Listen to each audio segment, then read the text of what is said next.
Well, I don't know if I'm live, but I should be live. We see what's happening with the mic and see if we're getting people up there.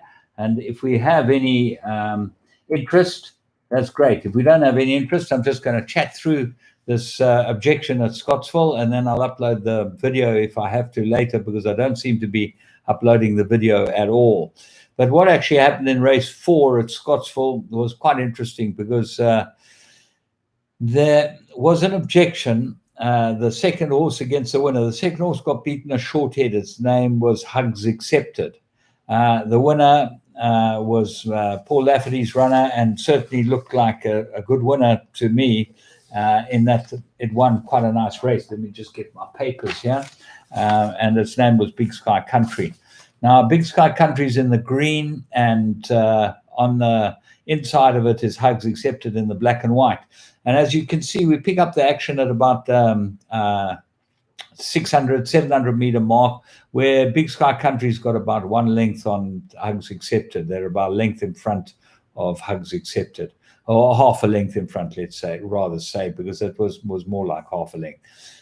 There's race to the 400, and Big Sky Country keeps lugging in, and Hugs Accepted with a right-handed stick just keeps going straight. And when they come under pressure, Big Sky Country lugs in and bumps Hugs Accepted twice, and certainly bumps it off a straight course. It bumps at least one horse width, maybe two horse widths inwards. Hugs Accepted straightens up and then comes out immediately, seems unbalanced, and comes out immediately and bumps Big Sky Country at about the 50 or 60 meter mark. They race the line, and there's a short head in it. So what happened? What happened was that we watched the head-ons, we watched the side-ons, watched the replays, watched the slow motions, and when we all came to the end of it, all we did was saw that the aggressor in the first place was Big Sky Country. Hugs Accepted came back and gave that a bump. There was a short head in it.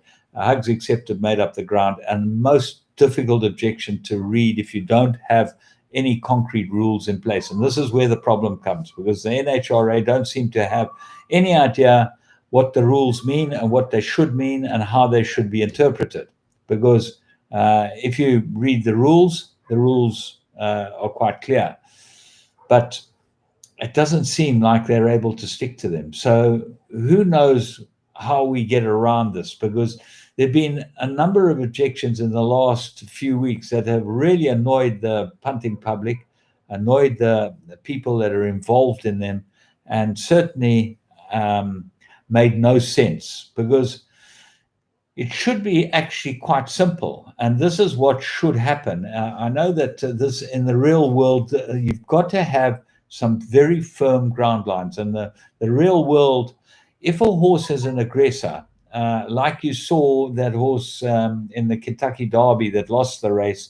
I'm trying to think his name was within not Major Impact.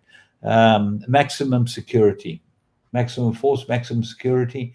He was an aggressor. Around the turn, he caused the trouble. He balanced up, straightened up, went on to win the race.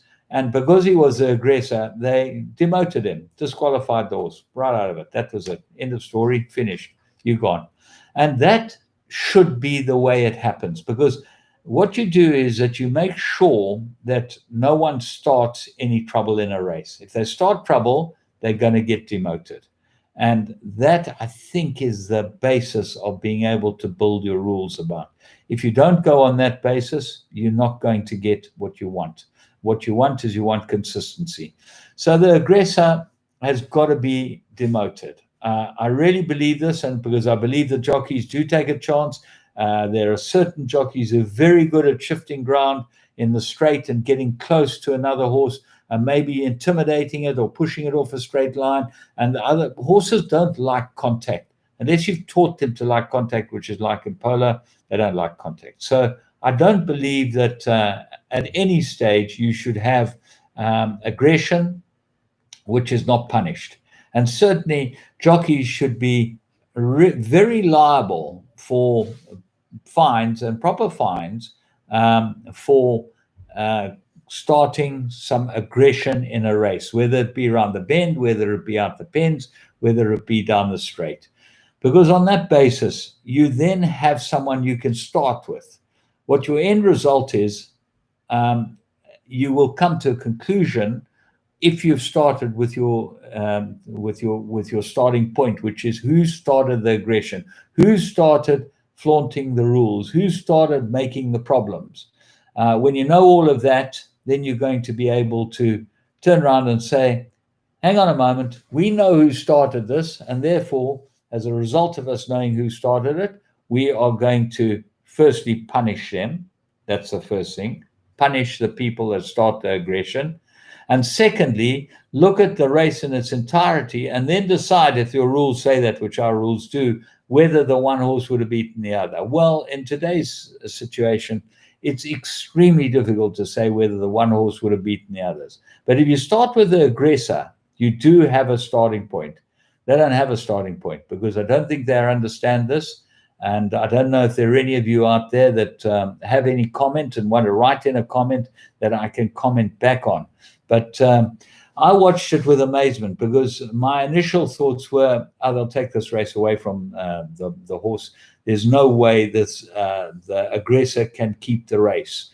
The more I watched it, the more I wondered whether the second horse would have actually beaten the winner. But when you consider that the winner started the problems, and quite clearly started the problems, the second horse came back seemingly unbalanced. If I had sat on the board, I would have definitely taken the winner down, despite it being my mate Paul Lafferty and whoever else is involved. There are lots of my mates involved in this horse. The situation is you've got to look at it from a perspective of what is right and what is wrong. If you don't go on that basis, you're never going to have any finality on these objections. If we go back to the objection in Cape Town in the Scepter Stakes, where the third horse objected against the second, the third horse was minding his own business, running up the inside rail, no problem at all. The second horse came across the race course. I mean, he must have come eight horse widths across and gave him a bump 20 meters from the first. 2 strides, 3 strides. No one in their right mind can say that that didn't cost the third or second place. You just can't say it. It's not possible to say it. We remember the race at Greybull, where Frank Robinson's horse ended up getting the race. It could not happen because he was the aggressor. The aggressor is always your starting point. And once you go there, then you'll be able to go on from there and make a decision that is going to be less liable to interpretation and microscopic viewing. The problem is that the way the stripes behave and the way objections are read today, there doesn't seem to be any sort of finite ideas about how we start the process and how we finish the process. Just leading on from that, I have 2 very strong opinions. One, there should be a totally independent board that sits in Johannesburg in the boardroom, and there should be people who are not employed by the Jockey Club. They're not people that have any axe to grind in the race. They have no allegiance to any trainers or jockeys or horses in the race, and they can be completely impartial. And there are lots of people out there like this in racing. People who do not hold colors, who've been in racing for many, many years, who would be quite happy to come and sit there and make judgment and make a constructive judgment. The second point is it's a complete waste of time to go to this antiquated system that we have where you have jockeys and trainers in there sitting and arguing in a boardroom. It should be a decision that is made by people who actually are in charge. And whether you're in charge in a capacity of just being one of the regulators who are put in a position to only sit in objections, you paid to do the job, you come into the boardroom and you sit there for 5 or 6 hours every single day that we race. You can have a board of 5 or 6 guys. You can make it worth their while. Pay them a few thousand, 2 or 3. There are many pensioners out there who would be very happy to work on this basis. They can read races. There are lots of guys who know all about what actually happens in a race. But your guidelines have got to be simple. Who started the trouble? Did the trouble materially affect the second horse? Would the second horse have won? Definitely. And if it wouldn't have won, well, then we're going to punish the offender anyway. And that's how it should be. Excuse me. But those are my thoughts on it. And who knows who might one day decide to run with all the stuff and put it all together and use it constructively and make something of it. From me, James Goodman, well, enjoy my shows, and I'm sorry I wasn't able to get the replay of the race up, but I have published it, and it is published on this YouTube channel.